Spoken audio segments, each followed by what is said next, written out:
Assalamualaikum warahmatullahi wabarakatuh. Perkenalkan, saya Intan Mariska.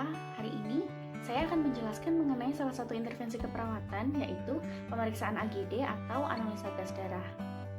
Pemeriksaan AGD dilakukan untuk mengukur jumlah oksigen dan karbon dioksida dalam darah dan digunakan untuk menentukan tingkat keasaman atau pH darah. Pengambilan darah arteri ini sering dilakukan untuk mendukung penata laksanaan pasien kritis yang mengalami gangguan sistem pernafasan. Dalam pengambilan darah arteri ini dituntut suatu keterampilan yang tidak mudah, karena hal ini akan menentukan keakurasian hasil yang diambil. Seorang perawat dalam melaksanakan proses pengambilan darah arteri harus berpatokan atau beracuan pada prosedur yang sudah ada. Ini dilakukan untuk menghindari kemungkinan komplikasi yang ditimbulkan sekaligus tuntutan yang tidak diinginkan. Adapun indikatornya tidak saja terampil tekniknya, melainkan juga terampil dalam penggunaan alat serta sesuai dengan prosedur yang telah ditentukan. Untuk prinsip tindakan, tujuan pengambilan darah arteri dilakukan untuk pemeriksaan analisa gas darah yang digunakan untuk mendiagnosa dan juga mengevaluasi penyakit pernafasan serta kondisi yang mempengaruhi seberapa efektif paru-paru mengirimkan oksigen ke darah dan mengeliminasi karbon dioksida dari darah. Indikasinya pada pasien dengan penyakit paru, bayi prematur dengan penyakit paru, diabetes mellitus berhubungan dengan kondisi asidosis diabetik. Untuk kontraindikasinya, pada pasien dengan penyakit perdarahan seperti hemofilia dan trombosit rendah. Bahaya yang muncul dalam pengambilan darah arteri akan minimal terjadi jika dilakukan dengan benar. Namun, apabila terjadi perdarahan atau perdarahan yang tertunda, atau juga memar pada area tusukan jarum, kerusakan sirkulasi di area tusukan juga dapat timbul. Untuk tindakan keperawatannya, yang pertama yaitu tahap preinteraksi, yaitu persiapan pasien, terdiri dari memberitahu dan menjelaskan kepada pasien mengenai tindakan yang akan dilakukan. Persiapan alat yaitu ada AGD kit, spuit spesifik untuk mengambil darah yang akan dilakukan untuk analisa gas darah. Ada jarum 20G dan juga jarum 22G. Lalu ada 1 mili ampul cairan heparin, sarung tangan, spuit 5 mili dan 10 mili. Lalu alkohol atau povidone-iodine pad, 4x4 gauze pads, penutup karet untuk spuit, tas plastik atau wadah berisi es, lalu label dan juga alat tulis. Lalu ada format permintaan laboratorium. Selanjutnya ada tahap orientasi yang terdiri dari memberikan salam, panggil nama pasien dengan namanya dan juga mengecek kembali dengan nomor registrasi atau rekam medik. Perkenalkan diri, jelaskan prosedur dan tujuan tindakan, dan juga memberikan kesempatan untuk bertanya. Lalu ke tahap kerja, yang pertama menjaga privasi pasien, memposisikan pasien dalam posisi yang nyaman, memakai handscoon steril, mengaspirasi heparin ke dalam spuit sampai membasahi seluruh spuit, meraba arteri radialis, brachialis atau femoralis yang akan menjadi area penyuntikan. Lalu disinfeksi daerah yang akan dilakukan suntikan dengan kapas alkohol dengan gerakan sirkular dari dalam keluar dengan diameter kurang lebih 5 cm. Lalu tunggu sampai kering. Selanjutnya, menyuntikkan jarum ke arteri dengan sudut 45-60 derajat. Bila jarum masuk ke dalam arteri, maka darah secara perlahan akan naik ke dalam spuit.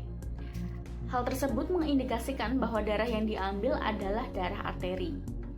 Bila dilakukan aspirasi secara paksa, seperti pada spuit yang terbuat dari plastik, maka belum tentu darah yang diaspirasi adalah darah arteri, sehingga hal tersebut akan mengaburkan hasil pemeriksaan. Setelah darah masuk atau terhisap kira-kira 2 mili, lalu tarik spuit dan tekan bekas tusukan arteri 5-10 menit. Lalu menusukkan jarum spuit pada gabus atau karet. Jangan lupa mengeluarkan gelembung yang ada di dalam spuit. Lalu meletakkan spuit pada wadah berisi es atau segera kirimkan ke laboratorium bersama formulir pemeriksaan. Lalu tahap terminasi terdiri dari evaluasi tindakan, yaitu berpamitan dengan pasien, membereskan alat-alat, membuka sarung tangan, dan juga cuci tangan. Jangan lupa melakukan dokumentasi, mencatat tanggal, waktu, nama klien, respon klien terhadap prosedur yang telah dilakukan. Sebagai catatan, ukur saturasi oksigen untuk mencocokkan keakuratan PO2, yaitu saturasi oksigen yang terhitung sama dengan saturasi oksigen yang diukur ditambah karbosi hemoglobin. Bila kandungan CO2 juga diukur, ini memberikan pencocokan silang untuk keakuratan PCO2. Cara lain untuk meyakinkan keakuratan yaitu dengan melakukan tes duplikat dengan dua analisa gas yang berbeda. Bila ada perbedaan dalam dua penentuan, tes harus dilakukan untuk ketiga kalinya.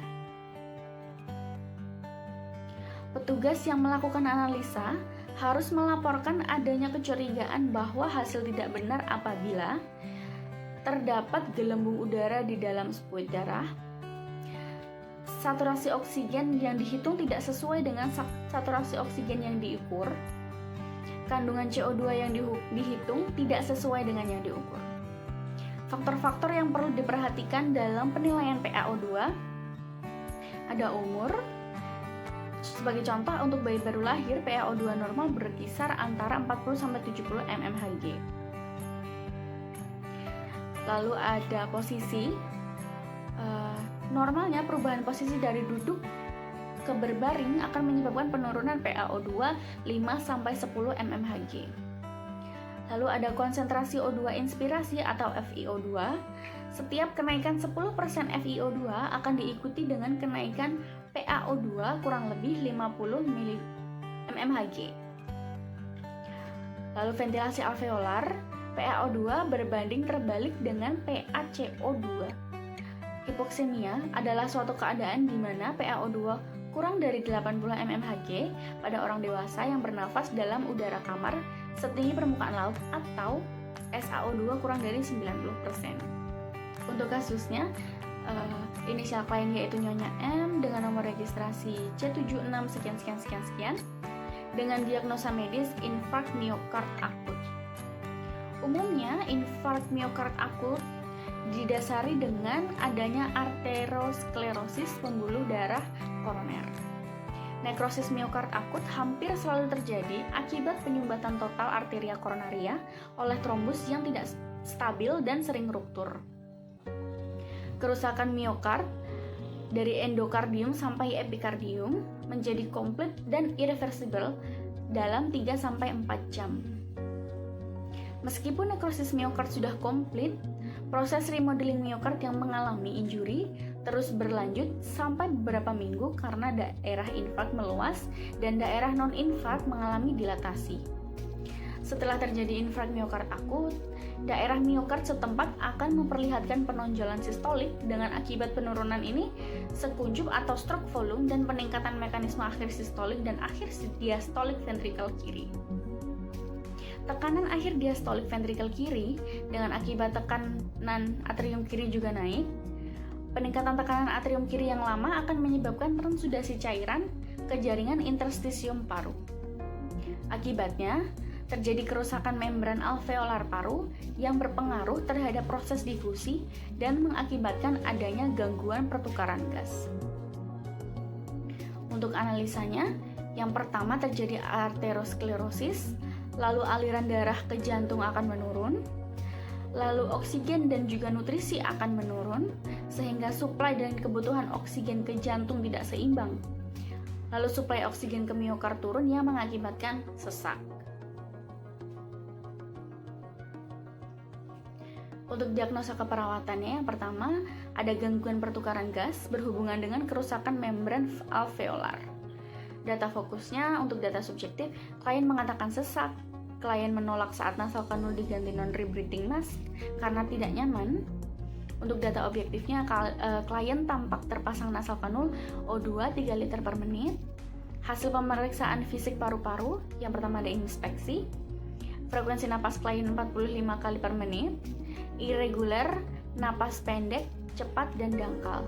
ada napas cuping hidung, ada retraksi interkostalis, ada gerakan otot bantu pernafasan saat klien bernafas, pengembangan dada simetris antara dada kanan dan kiri. Untuk palpasi, pengembangan dinding dada kurang maksimal, perkusi sonor pada sebagian besar lapang paruh, dulnas pada area basal.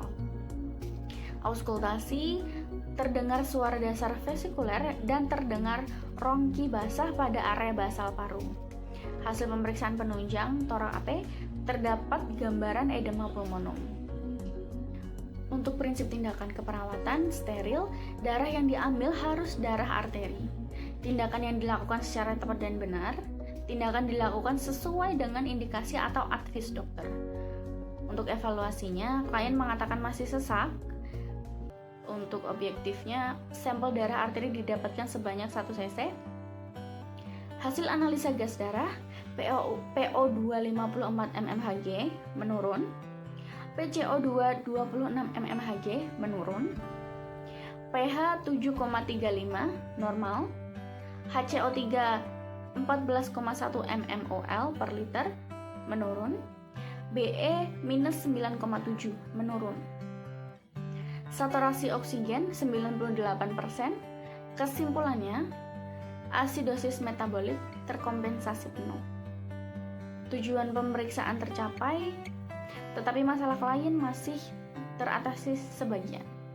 Klien masih dalam kondisi asidosis metabolik terkompensasi penuh, dilanjutkan intervensi, monitor saturasi oksigen dan TTV melalui pemasangan bedside monitor, pindahkan ke label merah untuk mempermudah observasi klien. Kolaborasi pemberian terapi farmakologis.